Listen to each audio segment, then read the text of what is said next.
Hey friends, Jeff here with RV Optimizer, and today we're going to compare two B-Class four-wheel drive off-road RVs.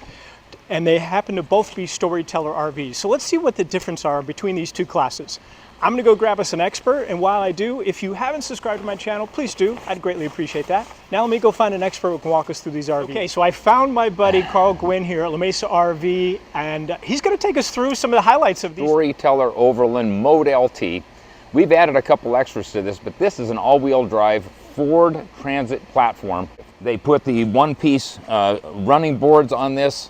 The build quality on Storyteller, the fit and finish is fine. A Ford Transit chassis. It's an all-wheel drive platform. I love the large Tesla-like screen. And this all-wheel drive platform is a system that is always functioning. There's nothing somebody needs to turn on or off to get four-wheel drive. You have the ability to run front passengers, and we've got two little jump seats here with seat belts, and it does have handles back here. We can lay this into a bed, as well as back here, these two will come together and make a bed right here. They integrate the shower system here as part of the toilet area. So down here comes with a little porta potty instead of a cassette toilet. They've gone with porta potty. And if I took this out of here, this is my shower pan. And up in here, lo and behold, is my shower. This pulls out to about here. Here would be my shower curtain. I can take a quick shower and spritz off. Most people that buy these will use the outdoor shower out the back of the vehicle and spray off. It's the same water source. You don't have to have water throughout the RV, so this is a nice way to go. Here just tells us, I guess, that we're off in battery. Yep, and this just puts that away when you want to go to sleep. You can turn that off, so now there's no green lights when you're trying to sleep. Got it. The main panel's gorgeous. The lighting page, for example, your reading lights, if you want to raise that or lower that, it's very easy to do. You can also do all of them or just one at a time. Climate control, obviously we've got air conditioning back here that will run off of our lithium battery. Kitchenette here, I guess, little fridge. So a little dinette, little galley here. Sink is a little deeper than normal. This pulls up. It's not, I've seen a lot of Class B RVs when you pull this up and this wants to fall down just from the weight of this. This is very nice materials that are used. This refrigerator, by the way, it's ice cold. You can stand right outside the door. You don't have to come into the RV to load the refrigerator. We do have solar up top, and it's basically about a 100-watt solar panel. It's hard to see from here. We'll try to get you a shot of that. If you ever wanted to buy an extra solar panel, this is a direct connect into the solar. It's already got a solar controller on board. And if you need some power outside, remember our lithium batteries can function a microwave, a crock pot, an air fryer. So if you brought something like that, or a coffee pot, a Keurig, you can set it on a little table right outside here. It's beautiful. We've added this. This is a great system. This can lock. You can adjust the shelf up and down, but this little bit of storage is a lifesaver on some of these B vans. It's awesome to have. That's mounted into the framing of the vehicle, and then we also added a spare tire over here. And this is a system that we add here at the dealership level. That's not factory. Steel. We don't have a lot of plastic and stuff on Storyteller. These are actual metal. All the way down. Metal.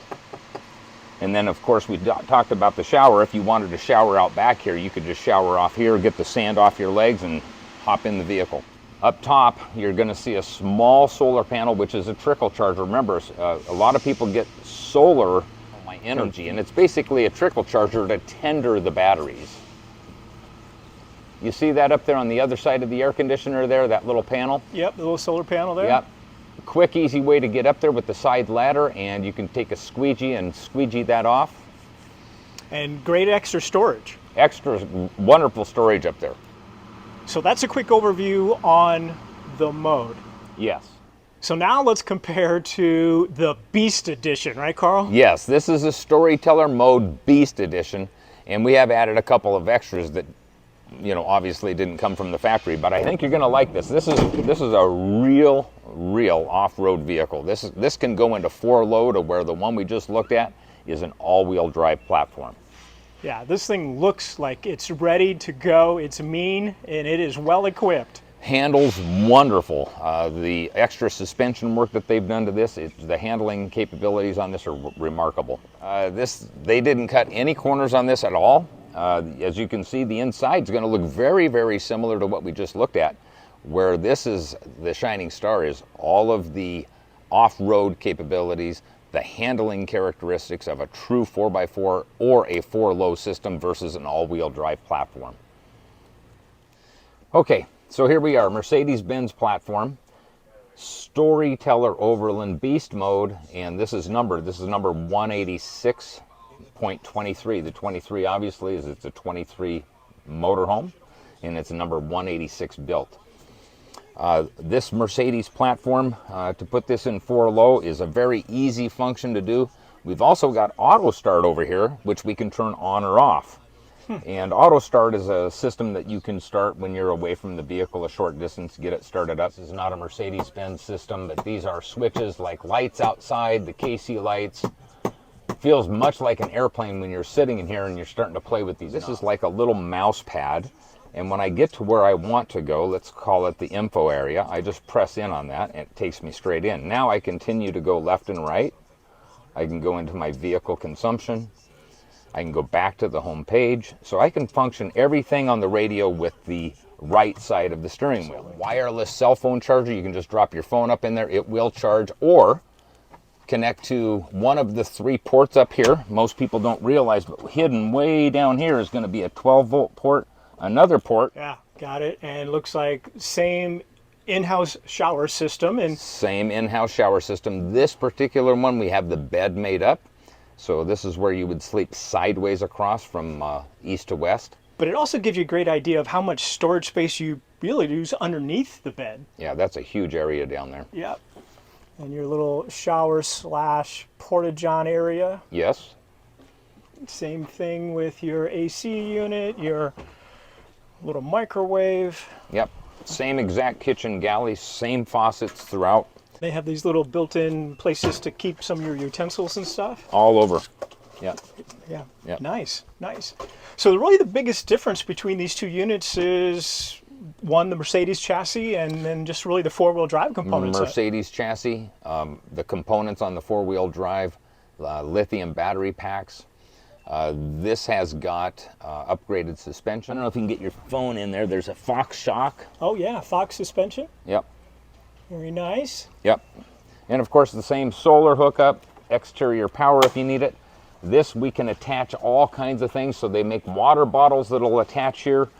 You can put a cabinet on the back of this that's lockable. You put the shovels and the axes and all that rough stuff you need. Yep, we've added the extra step here. So very easy to step into the vehicle.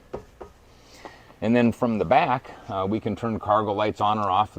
These are the lights that are in the cargo area below the bed. Of course, we've got power if you need it.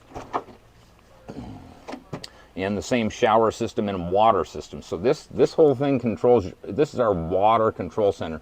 So if we want to fill a tank or if we want to just use the pressure from a garden hose, it would pressurize our plumbing system here. Nice. Now, did the other one have all these little compartments in it like that? They did not. So this is just added. This is the beast mode. So they just give us lots and lots of extras all the way around on the inside here. This is a heat port.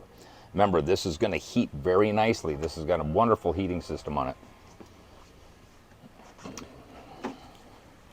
This is knocked out just a little bit, and it's knocked out just a little bit on the other side. Not as far on the other side because we have a sliding door that goes there.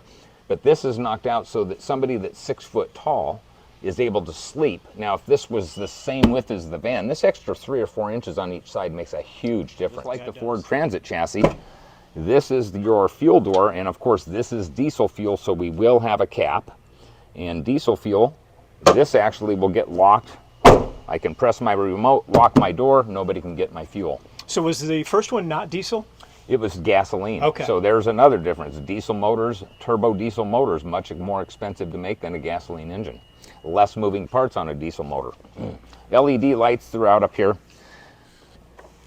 And here's an airport. And when I say an airport, you can hook up, this has got an onboard compressor, So if we had to pump something up, we can plug right into that and pump our tires up on a float. Two awesome vehicles made for similar things, but in a very different way. Exactly. Between the two, we're looking about, if I remember correctly, about a $50,000 difference. About 55 grand difference. And remember, we have added a couple of little toys onto these, which does bring the price up a little bit. Well, Carl, thank you for taking us through some of the highlights of these two products. They're pretty awesome machines for people who are looking to make their own paths out there. Friends, as always, I hope your future RV trips are optimized.